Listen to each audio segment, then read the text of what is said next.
అంతిమ దైవ గ్రంథం ఖుర్ఆన్. 27 అన్నమల్. నిస్సందేహంగా ఈ ఖుర్ఆన్ విశ్వాసుల కొరకు మార్గదర్శిగాను కారుణ్యంగాను ఉన్నది. అన్నమల్ 27:77 మానవుల కోసం ఉనికిలోనికి తీసుకురాబడిన ఉత్తమ సమాజం మీరే. ఖుర్ఆన్ 3:110. ఉత్తమ సమాజ నిర్మాణం కోసం దైవ గ్రంథం ఖుర్ఆన్ గురించి తెలియజేయాల్సిన బాధ్యత మనపై ఉంది. దీనిలో భాగం నా ఈ ప్రయత్నమైన ఛానల్ని సబ్స్క్రైబ్ చేసి మీరు భాగస్వాములు అవ్వండి. ఉత్తమ సమాజ నిర్మాణం మన లక్ష్యం. أعوذ بالله من الشيطان الرجيم بسم الله الرحمن الرحيم 27 అన్నమల్ చీమలు సూరా. పరిచయం. ఇది మక్కా కాలంలో అవతరించిన సూరా. దీనిలో 93 ఆయతులు ఉన్నాయి. ఏకదైవారాధన, ప్రవక్తల పరంపర, మరణానంతరం మళ్ళీ లేపబడడం వంటి మౌలిక విశ్వాసాల గురించి ఈ సూరా నొక్కి చెప్పింది. ఈ సూరాలోని 18వ ఆయతులో ప్రస్తావనకు వచ్చిన చీమల వల్ల దీనికి ఈ పేరు పెట్టడం జరిగింది. ఈ సూరా దివ్య ఖురాన్ను ఒక మార్గదర్శక గ్రంథంగా, మానవాళికి కారుణ్యంగా, హెచ్చరిక చేసే గ్రంథంగా వర్ణించింది. ప్రవక్త ముహమ్మద్ సల్లల్లాహు అలైహి వసల్లం అల్లాహ్ పంపిన సందేశహరుడని, ఆయన హెచ్చరిక చేసేవానిగా వచ్చారని తెలిపింది. మరణానంతర జీవితాన్ని, పరలోకాన్ని తిరస్కరించే అవిశ్వాసుల గురించిన ప్రస్తావనలు కూడా ఇందులో ఉన్నాయి. ఈ సూరాలో మానవాళికి హితబోధ కరపడానికి గాను గత కాలాలకు చెందిన ప్రవక్తల కథలను ప్రస్తావించడం జరిగింది. మూసా అలైహిస్సలాం గురించి, ఆయన తన కుటుంబంతో కలిసి ప్రయాణిస్తున్నప్పుడు సినాయిలో ఆయన చూసిన అగ్ని గురించి ఇందులో తెలపడం జరిగింది. వెలుగుకు, మార్గదర్శనానికి చిహ్నం ఆ అగ్ని. అల్లాహ్ మూసా అలైహిస్సలాంతో సంభాషించాడు. ఆయన చేతికర్రను క్రిందికి విసిరేయమన్నాడు. ఆ కర్ర ఒక పాముగా మారిపోయింది. మూసా అలైహిస్సలాం చేతిని తన చొక్కా లోపల పెట్టుకోమన్నాడు. ఆ చెయ్యి మెరిసిపోసాగింది. ఈ సూరాలో సులైమాన్ అలైహిస్సలాం కథ కూడా ప్రస్తావించడం జరిగింది. ముఖ్యంగా షీబా సభా రాణితో సమావేశం గురించి ప్రస్తావన ఉంది. సూరతుల్ అన్నమల్ 27 అన్నమల్ సూరా. అవతరణ మక్కా. ఆయతులు 93. వ్యాఖ్యానం 1. నమల్ అంటే చీమలు అని అర్థం. ఈ సూరాలో చీమల సంఘటన రావడం వల్ల దీనికి నమల్ అనే పేరు వచ్చింది. బిస్మిల్లాహిర్రహ్మానిర్రహీం. అపార కరుణామయుడు, పరమ కృపాశీలుడైన అల్లాహ్ పేరుతో. ఆయత్ నంబర్ 1-2. طاسين تلك آيات القرآن وكتاب مبين. ఆయత్ నంబర్ 1. طاسين. ఇవి ఖుర్ఆన్ ఆయతులు, స్పష్టమైన గ్రంథానికి చెందినవి. هدى وبشرى للمؤمنين. ఆయత్ నంబర్ 2. విశ్వసించిన వారికి మార్గదర్శకం, శుభవార్త.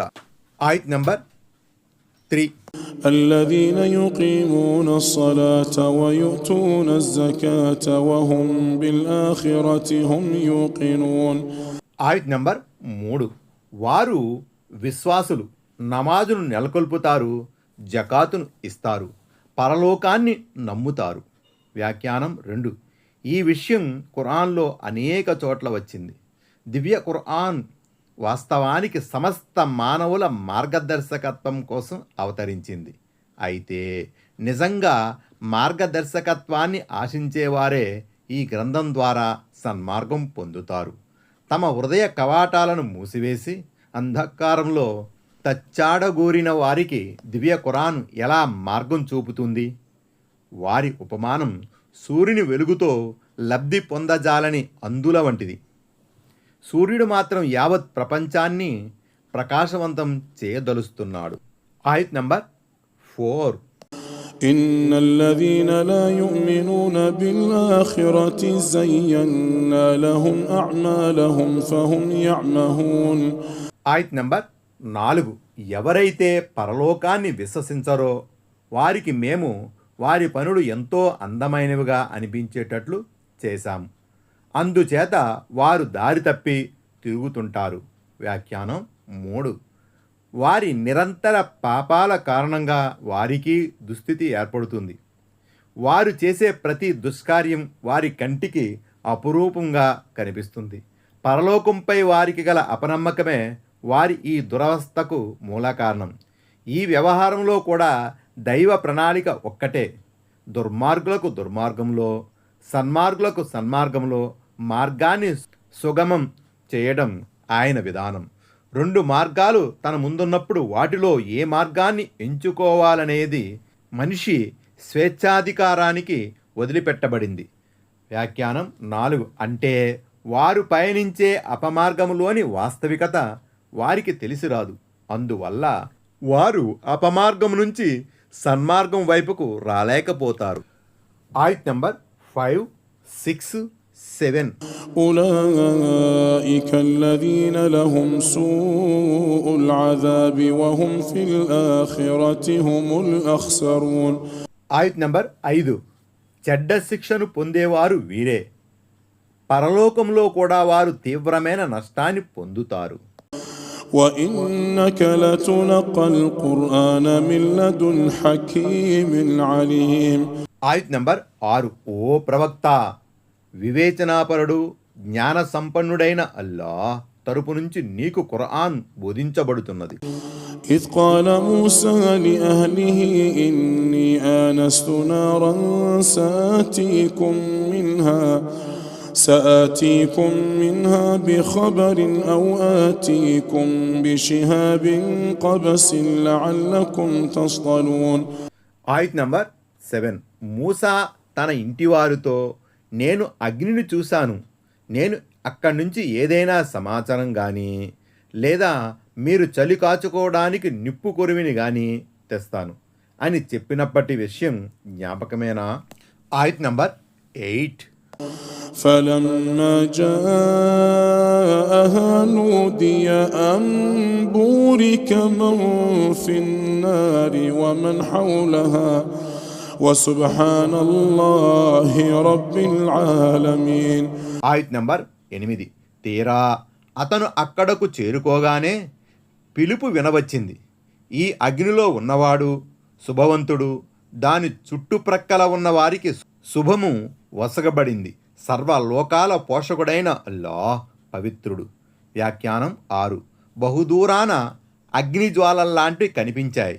ఆయన అక్కడికి అంటే తూరు పర్వతం పైకి చేరుకున్నారు. అక్కడ ఒక ఆకుపచ్చని వృక్షం నుండి అగ్నిజ్వాలలు పైకి లేవడం ఆయనకు కానవచ్చింది. నిజానికి అది అగ్ని కాదు, అల్లాహ్ జ్యోతి. దాని తేజస్సు అగ్ని మాదిరిగా దేదీప్యమానంగా ఉంది. మన్ పిన్నారి అని అరబీలో ఉంది. మన్ అంటే అల్లాహ్, నార్ అంటే అల్లాహ్ జ్యోతి అని భావం. వమన్ ఔలహా అంటే దాని పరిసరాలలో అని అర్థం. పరిసరాలలో ఉన్నవారెవరు అంటే హజరత్ మూసా అలైహిస్సలాం మరియు దైవదూతలు. హదీసులో అల్లాహ్ అస్తిత్వ తెరను జ్యోతిగా పేర్కొనడం జరిగింది. వేరొక ఉల్లేఖనంలో అది అగ్నిగా అభివర్ణించబడింది. ఒకవేళ ఆయన అల్లాహ్ గనక తనపై ఉన్న తెరను తొలగిస్తే ఆయనలోని తేజస్సు సమస్త సృష్టితాలను కాల్చి భస్మీపటలం చేసేస్తుంది అని చెప్పబడింది. సహీ ముస్లిం కితాబుల్ ఈమాన్. వివరాల కోసం చూడండి ఫతావా ఇబ్నే తైమియా సంపుటి 5 పేజీ 459 464. వ్యాఖ్యానం 7. ఈ అగోచర పిలుపును ఆధారంగా చేసుకుని ఈ అగ్ని లేక వృక్షంలో అల్లాహ్ ప్రవేశించాడని భావించరాదు సుమా. చాలామంది ముష్రికులు ఇలాంటి విషయాల్లోనే పొరబడుతుంటారు. అందుకే ఇలాంటి మాటలకు అల్లాహ్ పవిత్రుడని చెప్పబడింది. నిజానికి ఈ సంఘటన ఓ సత్య స్వరూపం. సాధారణంగా దైవ ప్రవక్తలకు దేవుడు ఇలాంటి అవకాశాలను కల్పిస్తుంటాడు.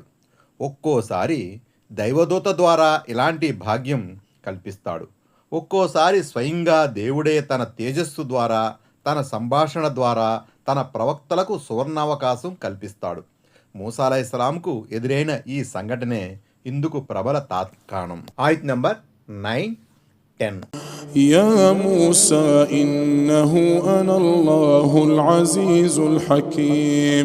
ఆయత్ నంబర్ 9. ఓ మూసా, విను, సర్వశక్తుణ్ణి వివేకవంతుణ్ణి అయిన అల్లాహ్ను నేనే.